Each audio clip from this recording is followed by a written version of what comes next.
Hi, I'm Erica. I am actually the reason we're doing this session. I hoodwinked Premier into presenting with me, mostly so they would pay the bill to stay at the conference, but whatever. But yeah, I am an IRIS participant. I've been an IRIS participant since IRIS started. I also was an IRIS consultant for about 8 years with TMG. Woo, shout out TMG. And I also am a support broker now with IRIS. I only do that part-time because I also work for a national company called Applied Self-Direction, and our whole mission is to advance self-direction programs like IRIS in other states. So we help states set up or improve current programs that they have.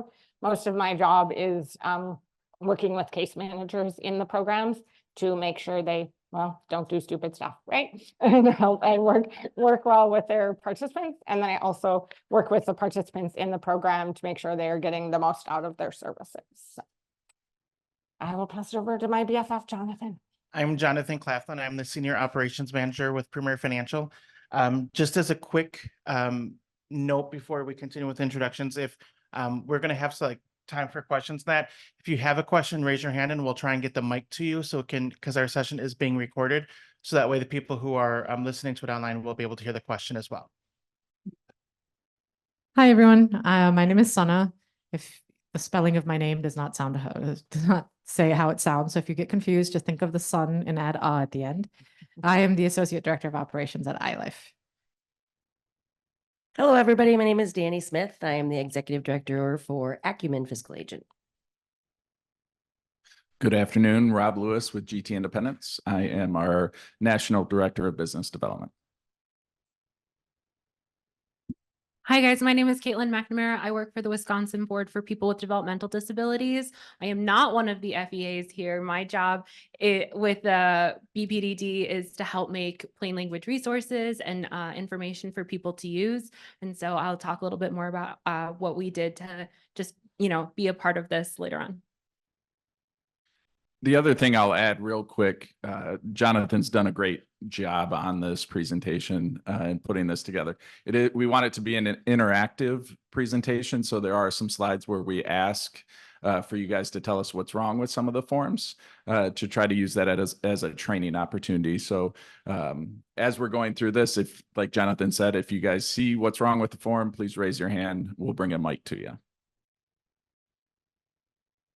And on our next slide, I just want to go over, we are the 4 FEAs who serve the state of Wisconsin IRIS program. We are contracted on individual contracts with the state of Wisconsin, but there are other FEAs who serve the managed care organizations within the state. So we wanted to call that out here. We are not the only 4 FEAs in the state. We're just the only 4 that are serving the IRIS program.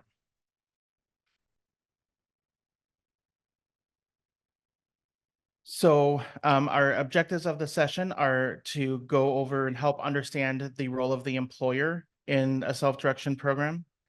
We're going to go over some participant employer forms and what the importance of those are. Same with participant hired worker forms, resources for program success. And then we're going to go over some timesheet. As I'm sure everyone who's in the IRIS program is aware, the state of Wisconsin did recently introduce the in and out timesheet submission. So we're going to go over a little bit of that with all FEAs. With that, I'll turn it over to Erica to go over the employer responsibilities. So in IRIS, I know that this is kind of a mind-blowing thing, but you are the employer, so you're a business. When you sign up to be in the IRIS program, you become the business of insert your name. So I am currently the business of Erica Andres. I am the CEO, I'm the owner, I am the boss. So I am in charge of everything, which is awesome, right? Because I get to boss people around. No, but also I get to hire my own staff. I get to do all of those things, but also that puts all the responsibility on me. So I am in charge, and I, just like any other company, the sole responsibility of making sure everything gets done is on me or the people that help me in my circle. But there are many people to support you along the way, all of these FEAs, your consulting agency, if you need a support broker or a representative, but also understand that you are the employer and you are the one solely responsible. So what does being an employer mean? It means that I get to hire my own workers. So I get to find beautiful people like my little Hannah over here who help me and want to hang out with me. And I get to find people who I love and I want to hang out with. So that's really cool. But I also get to set the schedule. So I get up when I want, I go to bed when I want. When I used an agency in college, I would sometimes have to go to bed at 9 p.m. and be getting up at like 6 a.m. No college student wants to get up at 6 a.m. Let's just be real. Now I do work for a living, and so I still have to get up early, which kind of stinks, but I get to choose who gets me up. I also, within the set guidelines, get to choose what the pay rate is for my employees. And I also get to choose what services and what things they will help me with, and also what other things I want on my plan and to use my personal budget for. But again, just remember that that means that I, as the employer, am responsible for everything. So I have to make sure that this paperwork we're going to go through in a little bit is filled out correctly. I'm also ensuring that all of my employees' EVV punches are right and they're done correctly and they're at the times that they're supposed to be done. They're under the codes that's supposed to be done, all of those great things. And I'm also making sure that they're approved on time. Before I came to this conference, I quick had to review all the EVV punches, right? Because it's a pay week this week. And so I had to make sure all the punches were right and everything was done correctly, and then click that little box. I will tell you all, Jonathan can attest to this because they sent me notice after notice. I was not a fan of EVV from the beginning. I still think that it has a lot of flaws and I shouldn't be tracked for where I want to go. But it has made time cards substantially easier for me. I just have to review the punches and make sure I'm within the hours of each code, and I can check the little box and send it in. I don't have to send a paper time card. I don't have to get a signature back and then scan them all in and do all of those things. So as a holder-outer of EVV, did it till the last possible minute, I do have to say it has made things easier. I have to ensure that I'm staying within my budget, right? I get that cool budget of money that I can spend how I need for my own needs, but I have to make sure that I'm staying within that budget. And I have to work with my IC to identify those needs and get those things that I need on my person-centered plan. And I also have to ensure that I'm only purchasing things that are on my plan, right? I'm not going to go out and purchase something and then be like, oh, shoot, wait, can you add that to the plan? That's not how it works, unfortunately. You have to make sure it's on your plan first, and then you can go back and then you can purchase it.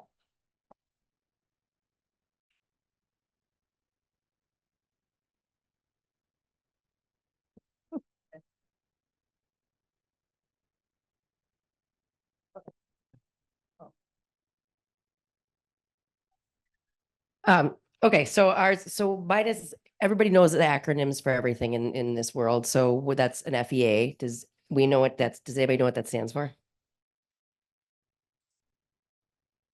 Very good. You'll also probably hear FMS, Fiscal Management Services. So that's what we are, as FMS or an FEA.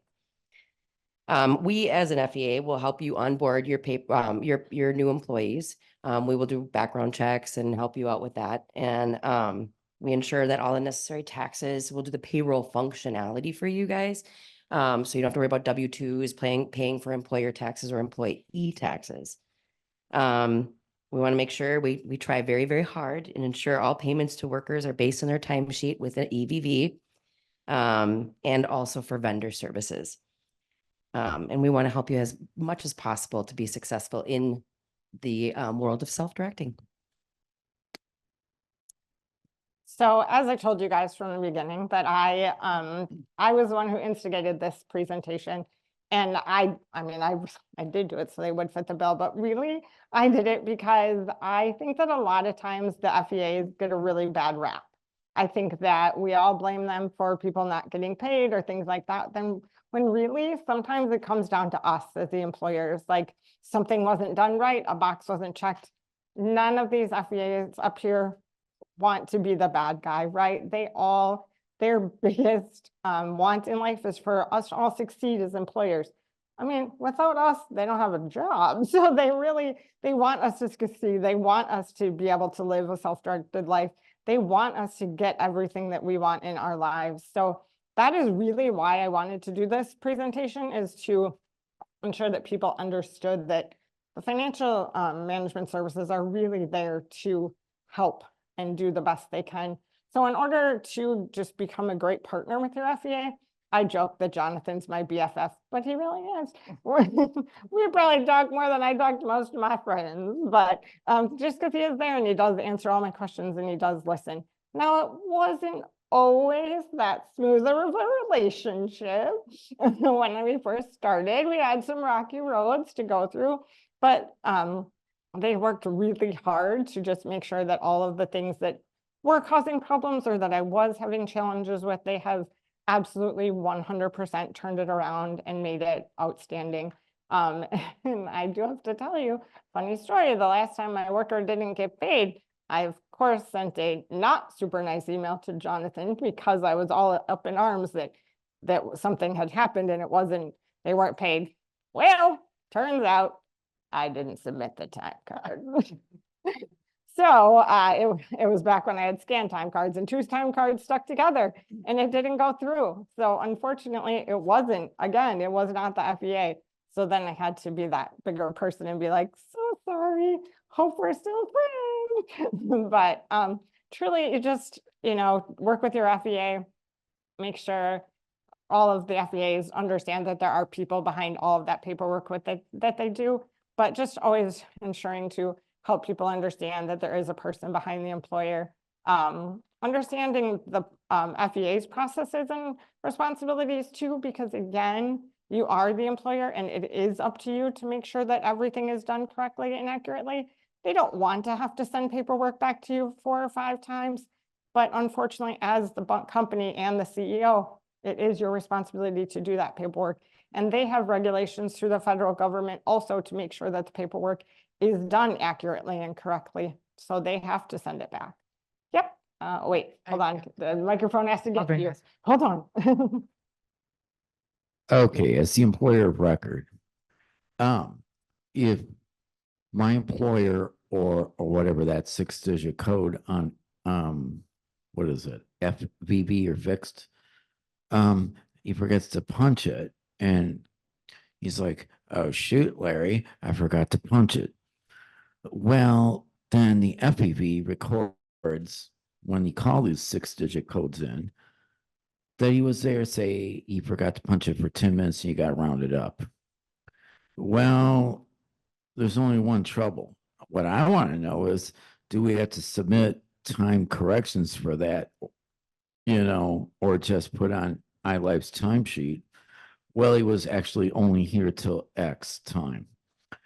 And hope that will be missed because the FBV will see that it looks to them like he was there 10 minutes longer, say. Round it up, and there will be a discrepancy. Is that likely to cause issues? My default is just submit it, have them submit it on their online correction anyway, and have the 2 ditto. I don't use iLife, so iLife can go ahead and answer. Well, I that. don't know, but maybe somebody knows the answer to that question. iLife right there will help you. So all you would have to do is if you have a incorrect punch or a missed punch or something is wrong with your punch, is fill out an EVV correction form and we will correct it on the back end. So if you just time sheet.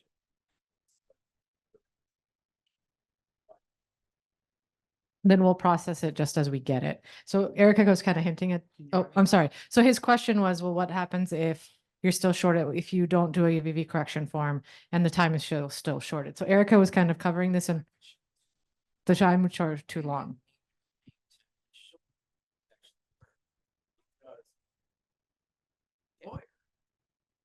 Sorry. My employer forgot to punch out, but he was done. He just remembered just before he left, oh shucks, Larry, I forgot to punch. I'm like, no trouble, we'll figure it out. If anything, it'll look on FBV like you worked 10 minutes more than you're actually putting on the paper timesheet. But I've been to UWW and I've taken accounting classes. With GAAP or generally accepted accounting principles, my professors agree. The 2 should agree ideally. What if they don't and we fail to do correction? So that, you see what I mean? The EVV thinks he was there 10 minutes longer anyway, but that's not the point. For record accuracy, I've been through accounting classes at UWW. and my professors agree. Ultimately, you're the boss. You should make sure that those get corrected ultimately. He goes, they probably won't penalize you in that case, because if anything, it looks like he worked longer. I'm like, well, I want to do it right. What do I do? So I'm going to answer that question briefly, and then I'm going to get back to the presentation because it's about form specifically. No, you're totally fine. So in that particular case, it's actually what you said. It's kind of up to the employer and the employee to accurately report to us what punches are correct. And if they're incorrect, or if there's something that needs to be corrected, if someone's shorted or they go over or under or whatever the cases would be, for iLife, you would fill out an EVV correction form. But well, correct. I get what you're saying. So if you, I'm going to make one brief point to the whole group. If you have EVV specific punched questions, those we ask you hold until after and then come to the table, just because this is a form-based presentation on how to fill out forms as an employer and as an employee. But we do appreciate those questions and have our individual tables where you can come and ask us those specifics. No, totally fine. Yeah, so just when you're partnering, just making sure that you are understanding that you want to succeed in self-directing, and so does your FEA. So just make sure you guys partner well together.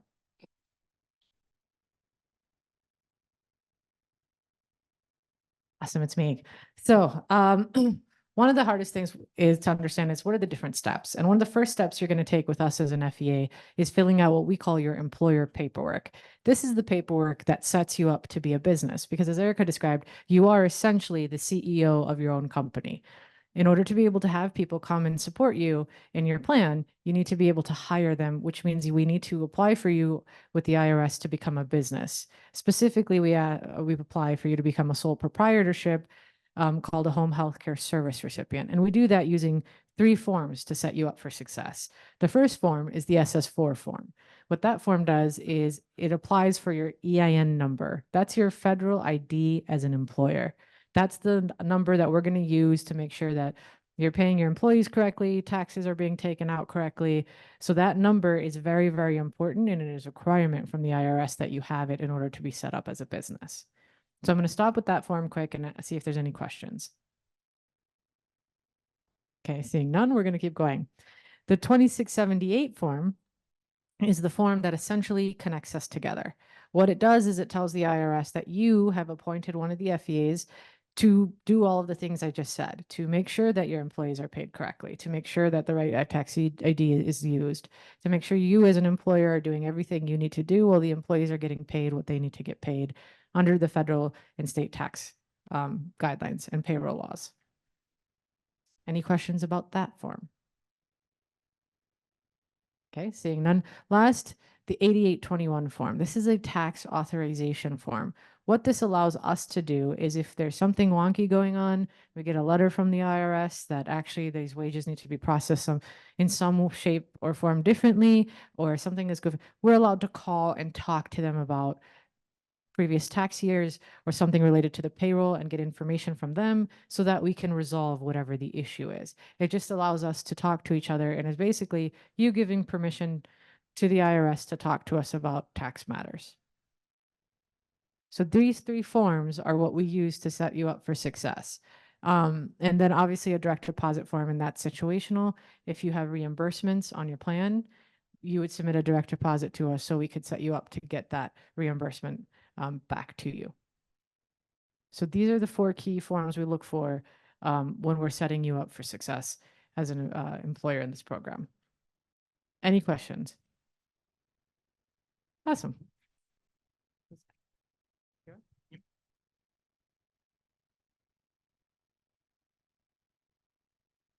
So now we're going to get into the participant hired, actually, I'll stand up. Now we're going to get into the participant hired worker forms.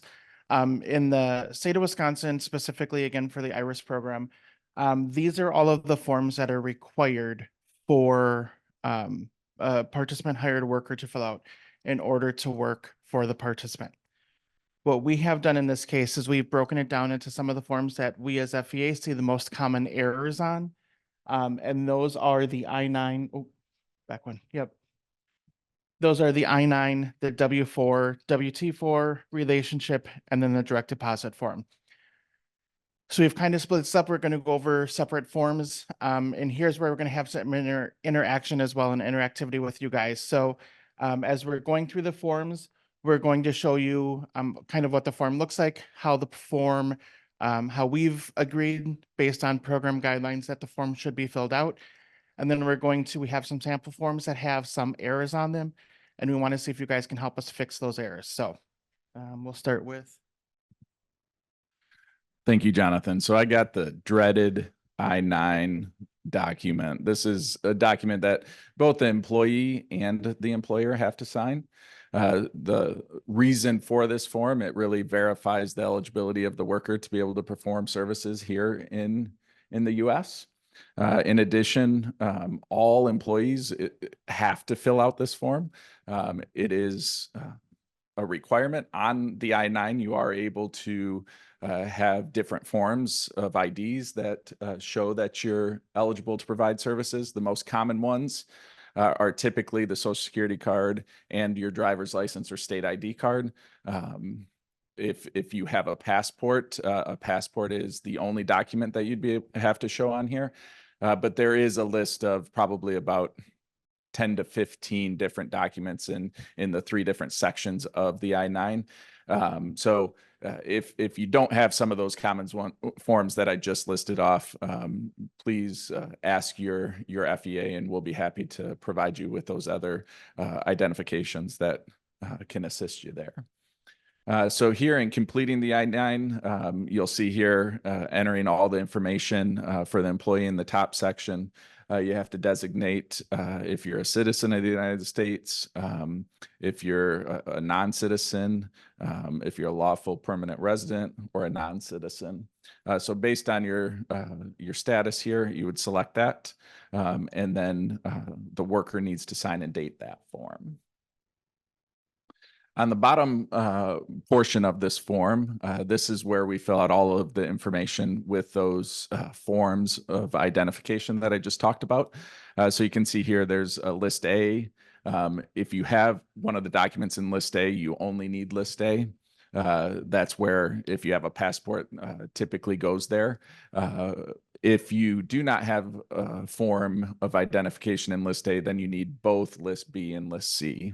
And you can see in there, we've entered the driver's license and information for that in list B, and then list C have the Social Security card information. So every section of each of those list B and list C needs to be filled out. So you can't just put driver's license. You need to fill it out completely for that form to be correct. And then you can see down at the bottom, this is where the participant or the employer will sign off stating, yes, they saw these documents. They see that you are an eligible worker in the US and sign off on that. All right, so here's the first kind of question we have. So I just went over kind of what a correct I-9 form looks like. Can anybody tell me what's wrong with this I-9 form?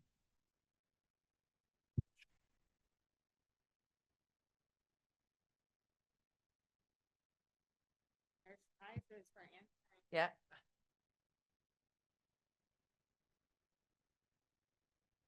The date of birth isn't listed. That's the only thing I see. Oh, and no middle initial if there is any. There's one more. Oh, the day. Oh, there's no signature, and the day's date isn't on there either. Oh, and there is no citizenship requirement. Yeah, they didn't answer that. Yeah, the checklist. Yeah. Oh. Let me do it. There you go. I missed the signature. Oh. I can bring them. Great job. Thank you for answering. So as you can see here, what this would cause one of the FEAs to do if this was not filled out correctly, if we receive this, we then have to send it back to you. Then you have to refill this information out and then send it back to us. If you happen to miss one of the 4 things that was originally missed, then we have to send it back. So our goal is really to reduce those errors and make sure that all the forms are completed accurately the first time so that you can start receiving services as soon as possible, or that new worker can start as quickly as possible. But since I have you all four here, and I'm gonna ask this, the parts that, like, say someone doesn't have a maiden name, or obviously your social security card doesn't expire, any of those things that there's no answer to, do you all require an NA in those, or can it just be left blank? I know. No, I'm asking these four FEAs right here. Yep, let's ask the FEAs and let them answer, because they're the ones that are gonna send it back. We're This we're is why I- conversing and we're agreeing. Are you agreeing? We're agreeing that it can be left blank. Like on their social security card, because there is no expiration date, you can leave that field blank, that you do not need to put, obviously you can't put a date in there. You can put NA if you want. I don't think any of us will return it, but leaving that leaving that field blank, we all agree that we would accept those. So. Okay, and then on the bottom of the verification part, in the little square that says business name, is Iris employer an acceptable answer? And is that the only answer? Aren't you guys glad you came with me today? Should have had you submit these questions in advance. I should have. I think I- HHSCR would be what, I know, like on Premier's website, we have the forms pre-populated. But And that part's not, it's not. no, Okay. that's why I'm. We'll work asking. on fixing that. I believe HHCSR, SCR. Here, sir, yeah, HHCSR is what could be put there. But I'll look at that and get that corrected on our website. That's what we do. Or you can put the participant's name. That's what I'm hearing as well. Correct. You would need to, you can't make up your own. You would need to use your name, because when we're applying for the EIN for you, we're applying for it, or we're applying as your name. So we would need you to use your name on there. Okay, that's all my. Any other questions. questions to stump us? Any other questions on the I-9? Great questions. Okay. So going over form W-4. So now we're going over a couple of the tax forms. We're going to go over both the W-4 and WT-4. The form W-4 is an IRS form. It's used to help the FEA determine the amount of taxes that you want us to withhold. The form does not allow for like the exemptions that use, like single zero, single one, single two. As of 2020, I believe that is, the tax laws changed. And I did recently hear, not to get into a political statement or anything, but the current tax laws are, I believe, set to expire in 2025. So we will have to see at the end of 2025 if the current tax laws are kind of pulled forward, or if they're reverted potentially back to the single zero, or what those will be. So more information will be coming from the FEAs at that point in time. But as of right now, the current form does not allow for that single zero, single one.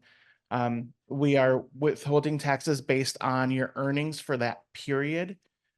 And then if you do choose to file taxes as exempt, meaning you don't want us to take any taxes out, the form, the W-4, does need to be reviewed and renewed annually. And I might go in a little bit later as to where to put exempt. If I don't, I will. But Danny has it. I just also want to be really clear too, with this form, we are not tax accountants, so we're not a CPA. We won't be able to give advice on how to fill out the tax forms. That really is kind of like your responsibility when when you're hiring a new job, right? To be able to know that. And it really isn't anything I don't think employers would know at the same time. We are the support again for the payer, for the employee and our employer part. Yeah, actually legally, you as the employer cannot give advice either. Because they could come back and say, you told me to put number one and now I have to pay all these taxes. So if whenever my new employees ask me, I just say, I'm sorry, legally, I cannot help you with that. I can tell you zero will take out the most amount, and the higher the number, the less taxes they will take out. It's a pretty standard sentence to use.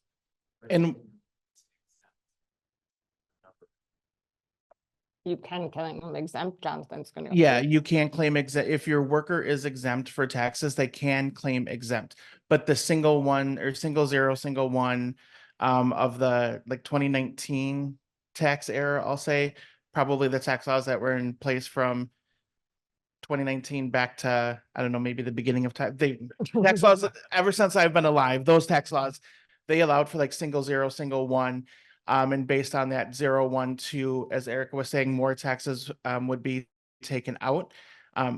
Typically single zero would have given you the most refund at the end of the year. That part of the tax law no longer exists. Now it's based on, like, well, we'll get into the form here in a second. This form, obviously the W-4 is based on the employee, right? So this is all based on your employee.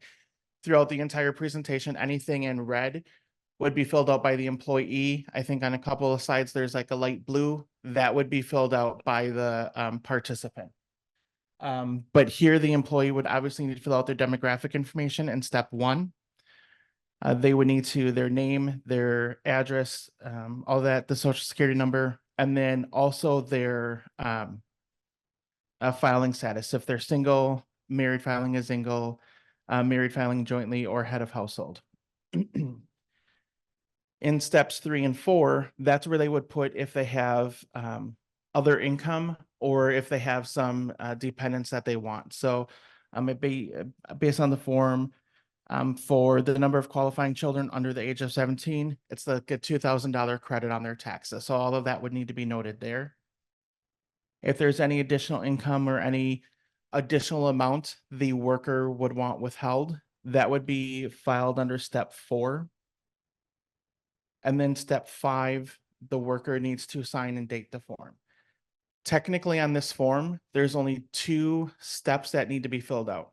Step 1 and step 5.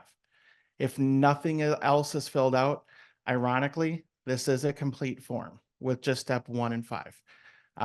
When I filled out my W-4, I didn't fill out anything in steps 3 or 4. I have no additional income and I don't want any additional amount withheld. So some additional, well, actually I kind of went over that already. Steps 1 and 5 only need to be filled out. One of the most common errors that we see at Premier is that people forget to do 1C. That's where their filing status is. That is where a majority of our forms do get sent back for. So again, wanting to call it out, that is a requirement. If on the federal W-4 you're claiming is exempt, you write the word exempt underlines 4C or underline 4C. All other lines section in step 3 and 4 should remain blank, because if there's any additional data on there and you're putting exempt, we will have to call and question that. Step 5, that's the employers only section, that the FEA will typically complete that I know on our form. If you use our automated online, not our automated, but our online process to complete the form, we will actually pre-populate that with the employer information for you. So going over the W-4, what do you guys see as wrong with this W-4?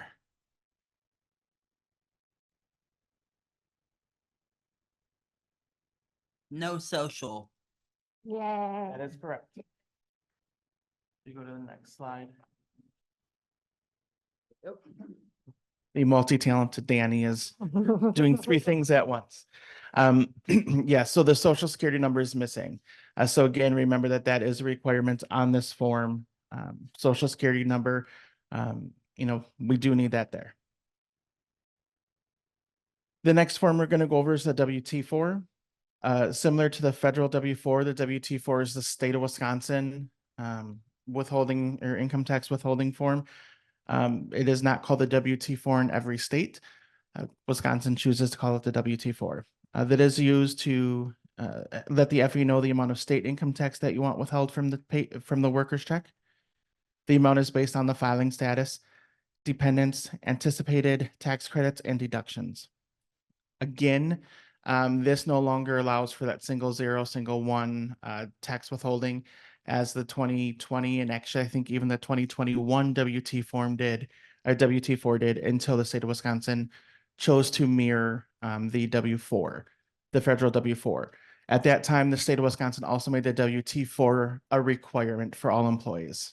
Prior to that, when the WT-4 was 2019 WT-4, or sorry, W-4, the state of Wisconsin did not require workers to fill out a separate WT-4. They do now. So the W-4 and WT-4 are both required. Again, taxes are withheld based on the earnings for that pay period. And again, if you're filing for exempt, it needs to be renewed annually. Your FEA should be sending out a letter close to the end of every year if you are currently filing exempt with a W-4 and WT-4, letting you know that it does need to be renewed. Typically, I can only speak for Premier, but I think we all typically will do it towards the middle to end of December. We have to wait until the federal government releases the W-4. Historically, that's like the second or third week in December, it seems, when they roll that out. I think there was one year that the government actually didn't get it out until January. So it was a little bit later that we got that out, but. Question? Sorry. Yeah, okay. On the exemptions, you're talking about number of exemptions rather than saying I'm exempt, period, correct? So both. Do you want to take? I can. No, it's gonna be. You're talking about the exemption? Yeah, it says on the previous page. Again, no exemptions are allowed, like pre-2020. You, Talk about exemption. yeah, this is gonna be just though for, I'll let Jonathan answer. So how, yeah, no one likes taxes. So on the previous W-4, WT-4, they allowed for people to file a single, and then you could have one exemption, two exemption, three exemptions. It would be the amount of tax that was withheld. That thought no longer exists. Taxes are now withheld based on the amount the worker makes per paycheck. That is different than filing for exempt. If the worker is filing exempt for taxes, that basically means no taxes need to be withheld from that worker's paycheck. So. Spreadsheet. Correct. That's. Correct. So, yes, the old W-4, like the new one, right? It has the tax tables, but yes, based on the old W-4, and the supplemental pages that were in there, based on if you filed single 1, 2, 3 exemptions, married 1, 2, 3, that would basically, I mean, I can't speak for all of us, but I don't think our system, we would actually go in and calculate that taxes. It's all built into the back end of our systems. But all of that logic would be built in there. And when the new W-4 came out in 2020, I'm sure we were all in a panic trying to reprogram our systems to align with the new tax withholding. And again, taxes are now withheld based on what is earned that paycheck. Does that make sense? Correct. Yep, you're either exempt from taxes, meaning no taxes need to be withheld from the worker's paycheck, or it's the standard based on your filing status, single, married, head of household, and then the amount of wages that we're paying out for that pay period. Make sense?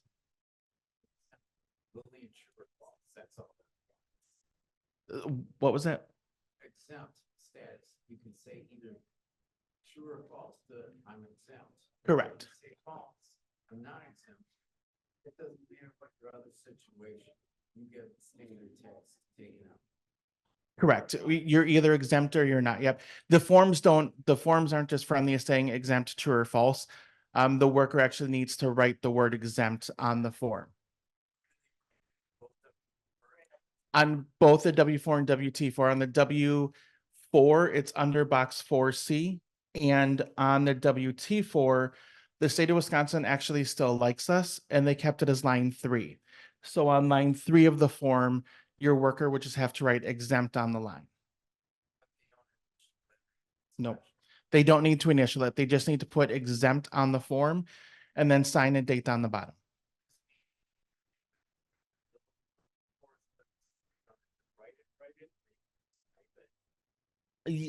Our website does, Premier's website does allow for that just to be typed in, yes. Looks like all FEAs, yes, you can just type that. Really what we need is we need the word exempt on that line, handwritten. You can probably use a stamp if you want. It just needs to be online on the W4. It needs to be underline 4C. On the WT4, it needs to be on line 3. Correct. It does not need to be a wet or a wet exempt on there. Of course. Was there another question on the WT4? We all love tax stuff. So just a couple of reminders. We already went over this. Make sure you're doing the filing status. If you're claiming exempt, write it on line 3. Again, lines 1A, 1B, 1C, 1D, and 2 should be blank. And then again, the FEA will fill out the employer portion of the W4. So does anyone want to take a stab at what is wrong with this WT4? I believe there are 2 things. I'll give a hint.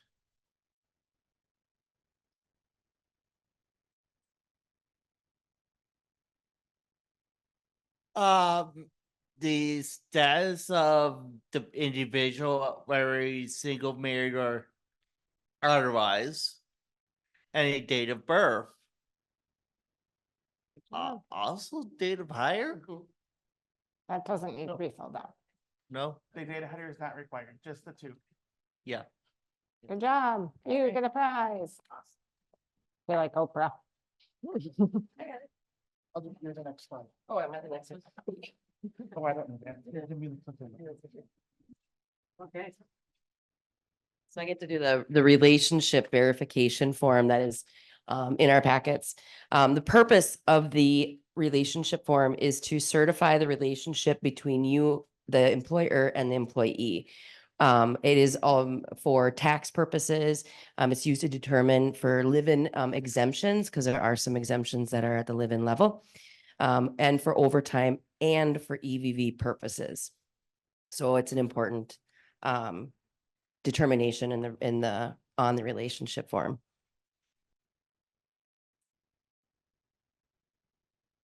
You want to go the one? So in completing this relationship form, we need to make sure that this is the worker name. This is where we'll have the participant actually have their information. I know it's a long number, but it's the MCI number is in there. And then the bottom, this middle piece right here, this is kind of important.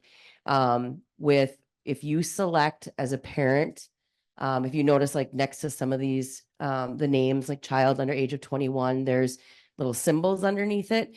The symbols actually do mean something, and they're part of the tax exemption that we can't stop it. It's already what's in play because of the relationship.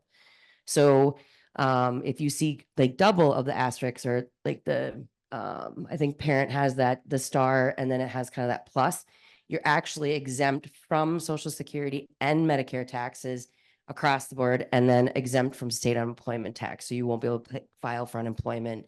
That's what those definitions mean.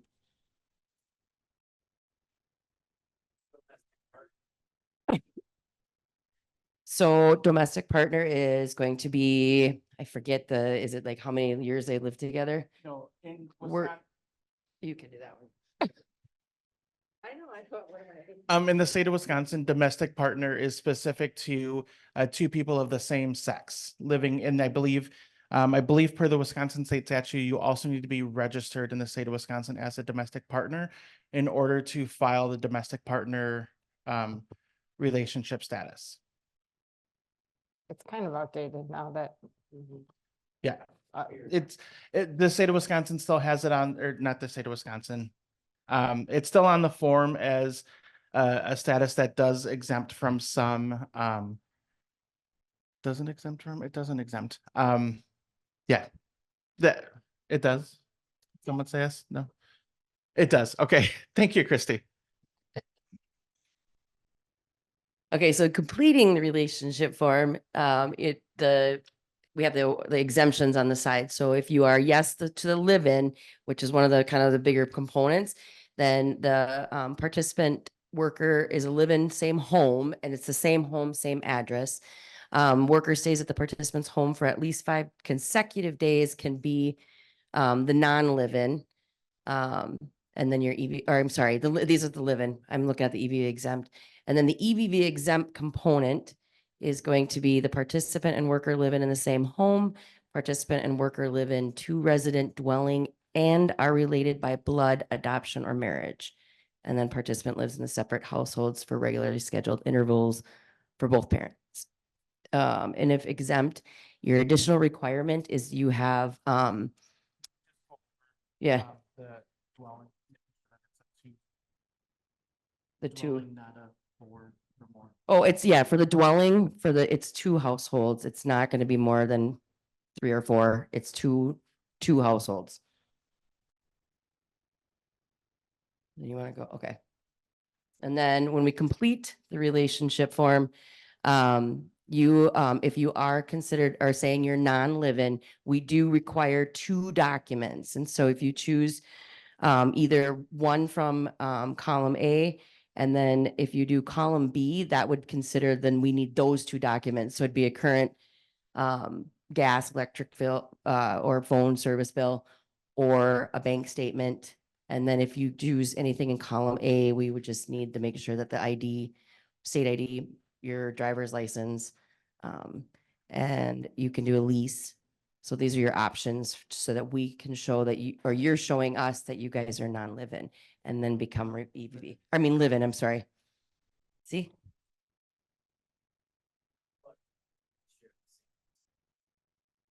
If you live Yes. together, then Yeah. yes, you are Hold on. a live-in worker.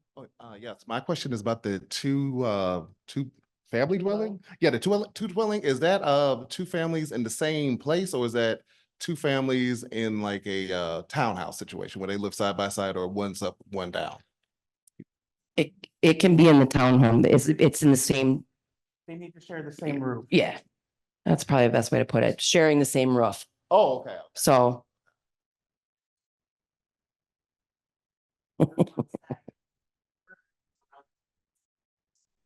So you can live in a next door apartments. Not next door. Not next door. It has to be under the same roof. So same house. Client lives in apartment 1, you can't live in apartment 1A or 2. Even though it's literally right on top of each other, you have to live in the same unit itself. Correct. Is there any other questions? Okay. I have one more question. Sure. Does head of the household, okay.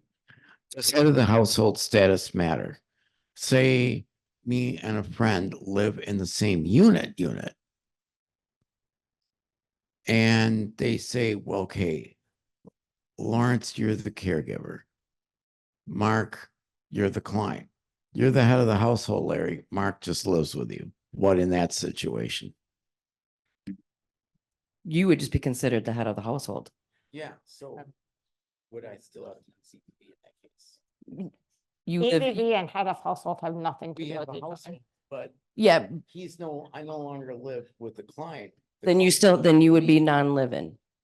Oh, your client's living with you? Client live with me would be in the same live-in situation, meaning we'd literally be housed in the same unit.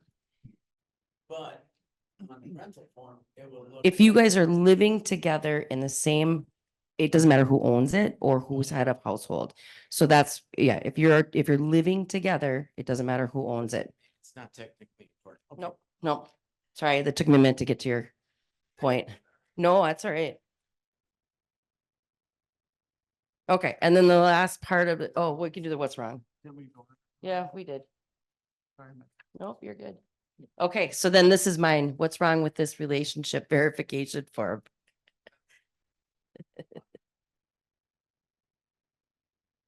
You can say it because you got it. Nothing's filled out for relationship, biological, marriage, or whatever. None of the 3 columns. Correct. Okay, my slides are done. You want to Yeah. direct file? I can do it. Yeah, I can. All right, the direct deposit form.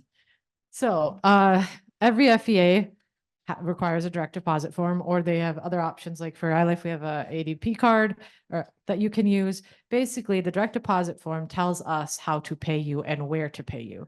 We need this form to be able to pay you in whatever account you choose. So it is critical that we get this form because we cannot cut checks. We have to do it via this form if you're a participant hired worker. So you have to have some sort of verification from the bank if you put an account, or otherwise if you're ordering for, at least for us, a pay card. I think everyone has a pay card. Yep, some sort of everyone has some sort of pay card that you're ordering, then we will process the payment on there. This is critical for us because without these, it can hold up applications or it can hold up payment. So for us, it is part of the application process that we get that filled out. It tells us if your simple thing is looking at a bank account, what's the bank name, routing name, account number, and a verification form that lets us know if this is correct. We'll fill that in and get you paid. Voided check or a bank letter is critical for those. Yes. Oh, yeah. Thank you, Danny. So the pay card is not actually ours. We offer it as an option. Each FEA uses different vendors, I think. But we can walk you through the steps of kind of how to navigate that if that's the option you choose. But the form is the critical thing to get you set up to get payment. Does anyone have any questions about that? And since no one uses checks anymore, I found it's super easy to get a bank letter online. Most every bank has it, like you can literally go in and get it online and get it the same day. You don't actually have to go to your bank and get a letter and do all of those things. So most banks, you can find it right on their website or in their app. I do. I'm going to give it to Jonathan because he wants to add one point and then I'm walking over there. And I believe most of the pay cards are the same as well. If you do choose a pay card and then you were to switch to a different FEA, I believe, at least with ours, and I believe with all of them, you can probably log into your pay card account and print out a bank verification letter that you could then use the same card if you wanted to with that new FEA. Or if you have another job, you know, and you want all your funds to go on the same card, again, you can print or you can log on to the website, print out the bank verification letter, and then use that at your other job as well.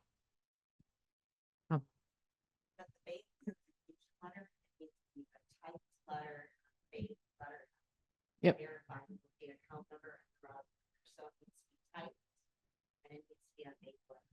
Did everyone hear what Jill said? Yep. So Jill was just explaining that we need to have everything that typed and on bank letterhead. This is because when we have had people write things down, there has been a difference by a number or two based on the form versus what we get from the bank. So having it typed is typically easier for us. Most of the times the banks just pull the information and just print it on something, or like everybody said, you could get it online, which is the easiest way.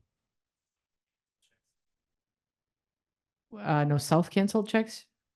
Like avoided checks, avoided checks also work. So yes, no, so avoided checks are also acceptable because they have the information on the check. Any other questions? Going once, going twice. Okay. Here we are. All right, this was like a ton of really useful information for me as well. I'm a sibling of somebody who uses an FEA, and you know, I understand that this is a lot to try and navigate. So I come from some personal experience with that as well. So at BPDD, we get a lot of questions about this and how to navigate it. And we know that when this process slows down and there's problems with the paperwork, it's kind of confusing sometimes where you should go for help and how quickly things need to move in order to get your worker to start. And so what we've done is create a checklist for hiring a new worker. This is just a tool that we have available. It's not a requirement by any means. It's just something to use to keep track of what you're doing as the employer to get this paperwork to completion so that you can go from that job offer point to the person starting to work for you. So we have tips It's a very interactive form. We left some on all of the tables so you can see it and take it with you. It has a place for you to write down your IRIS consultant's information and your FEA's contact information so that it's all in one place, because that can be incredibly important while you're navigating. The middle of the document is really kind of what we call our contact log or a call log. And that is because sometimes that, to navigate this process, you've got to make a couple of phone calls, or you're going to get a couple of emails, or a form's going to get sent back. And people are going to ask questions like, well, who have you already talked to? Or what have you already heard? Or what was the last phone call you made? Or what was the last email you got? And keeping track of that can be really tricky. So we want to make sure that you can give the people you're working with the most accurate information, both what you've already done and who you've already talked to. And then the back is really just a place for you to take notes as you work through this process with a new worker. And we have all of the really wonderful samples and tips and tricks from the different FEAs who are up here on the back of the form. If you download the form from the BPDD website, you can click right on any one of those names. If you have the physical version, there's a QR code where you scan with your phone's camera, and then you can click on the link and it will take you to that information. So some of them have completely filled out sample packets of workers' information so that you can help your, make sure that the information you're submitting matches. And some of them have a lot of tips and tricks or important reminders, a lot of the information you would have heard today. So our job is really just to provide some resources, some plain language tips. And if you have questions or you need more support, or there are other parts of the hiring process that you need help with, we have a lot of resources around, IRIS and how to get people to self-direct their services. I will be over at the BPDD table for the rest of today and tomorrow, and you can always ask me questions about this form, pick up more copies, or other questions you might have about what BPDD resources are available to help with this. Yeah, give me 1 second. I'm coming over here so you can. What's your question? No, yeah. Okay, okay,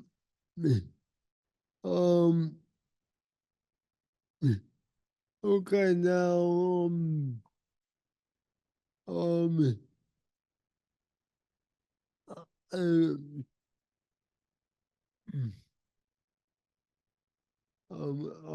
how was this?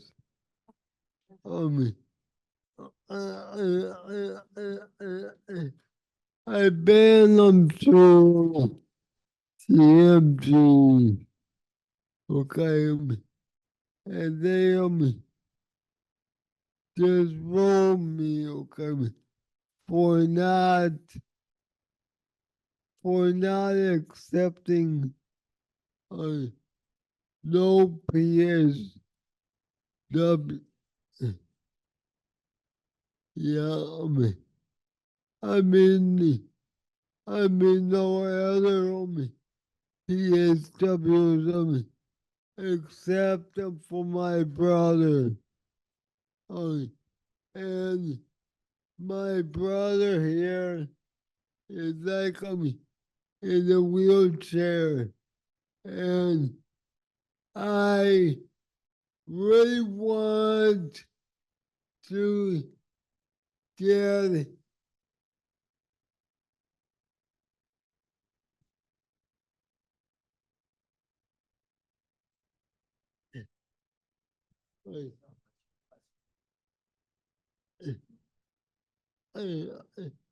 if I get them re-rolled, do I have to like go through follow me care first because we don't want to like do that. Yeah, so the question is really more about getting re-enrolled in the IRIS program. if you were removed or something happened that you were no longer in it. That is a question that an ADRC should help you with. And they're the kind of people who would go through that whole process. And then once you were back on Iris, your new Iris consultant would be able to help you work with these FEAs to get workers hired. Yeah, so the whole long-term care process has to happen before you would work with this FEA.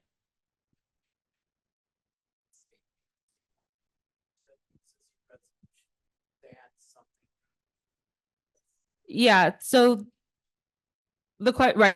So a question about workers after that point, that's really more of a question for your Iris consultant than it is for the FEAs, but they can definitely help you with that process.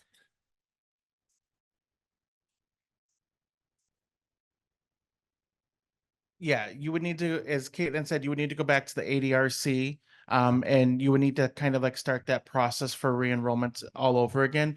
If you have questions and you were with TMG, I would also recommend stopping at the TMG table and just asking them as well.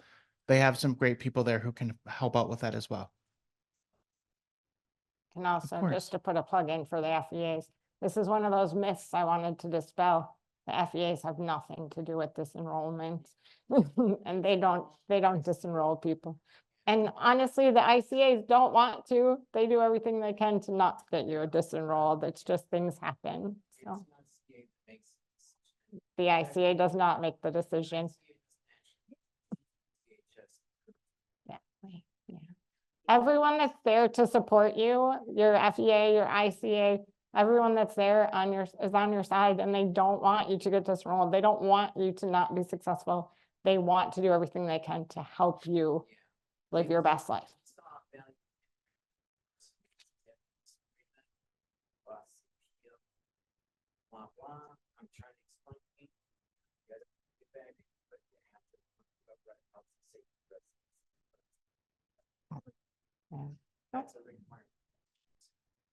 So the point was being made of particular to this person's situation about how with regards to being able to have more than one worker and then leading to this situation where there were no workers.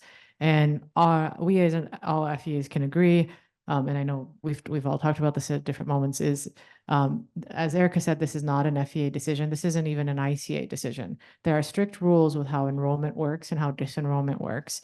And ICAs, to their credit, follow those procedures and make sure that people are following program rules. And if there's, for some reason, something happens where someone's not able, something goes on, they do have to follow the proper steps of whatever the program direction is in those particular situations, whether that's disenrollment or some other sort of step. And so it's not really a DHS approval that they go to DHS for approval. It is that they have been given direction on what they are to do when certain circumstances come up. And that is the steps that FEAs and ICAs individually and in what I would say is great partnership do together, and as well as us FEAs together.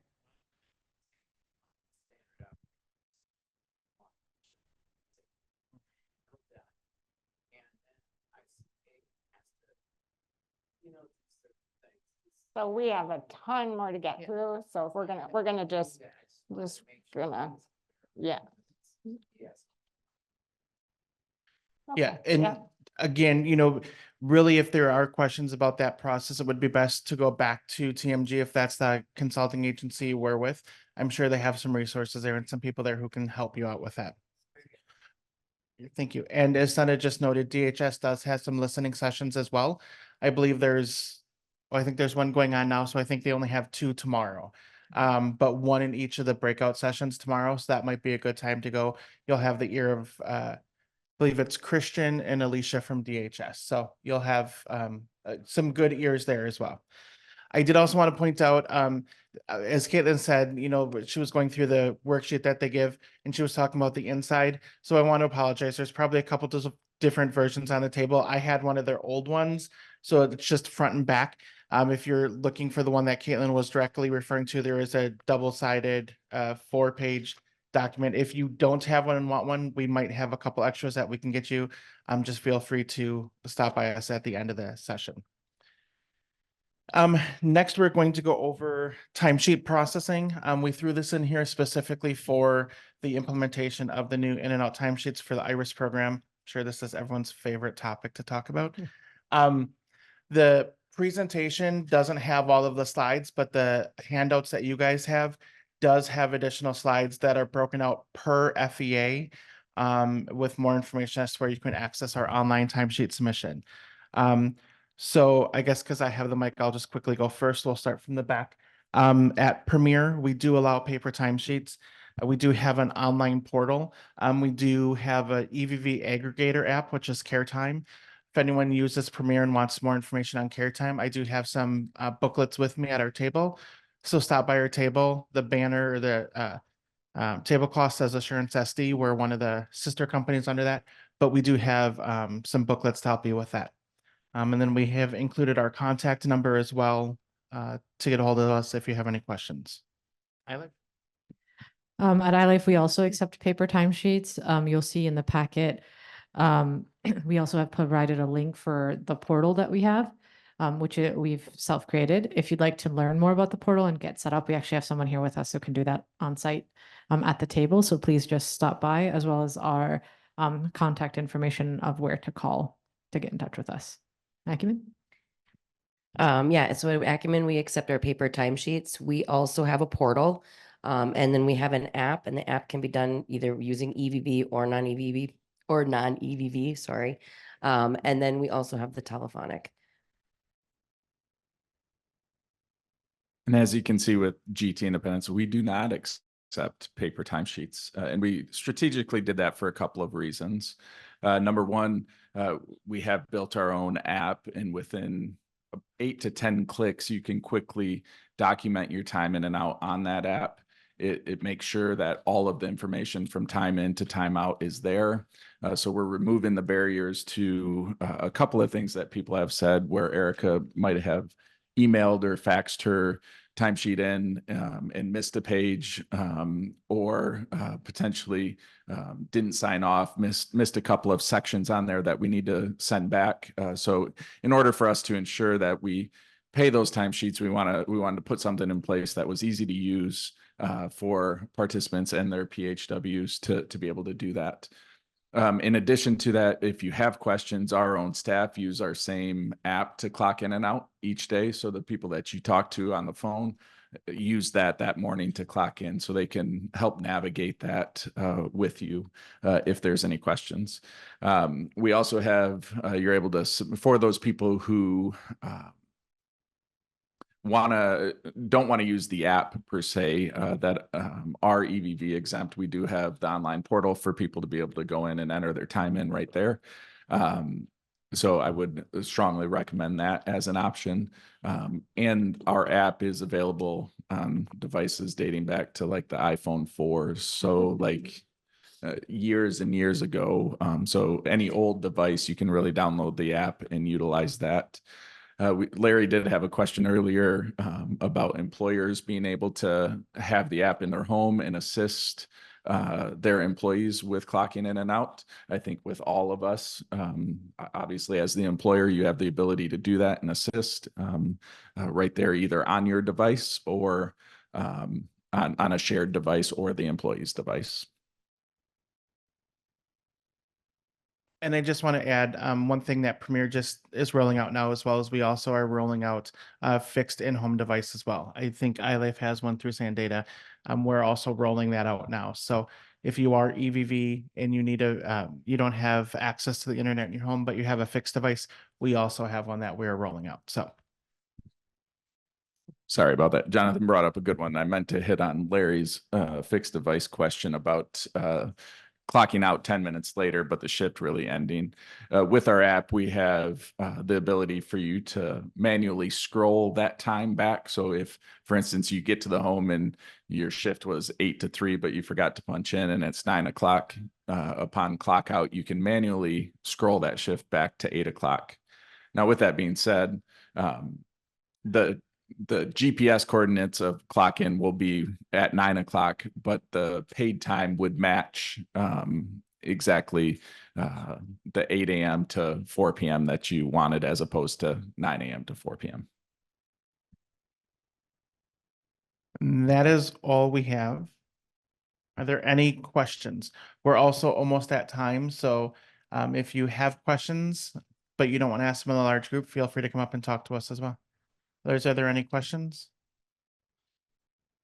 Okay, I think on your tables, there's probably a evaluation scorecard. If you can give that to us, we would appreciate it. Or fill it out and leave it, we can come grab it, or I think someone's in the back to collect those as well. Thanks, everyone.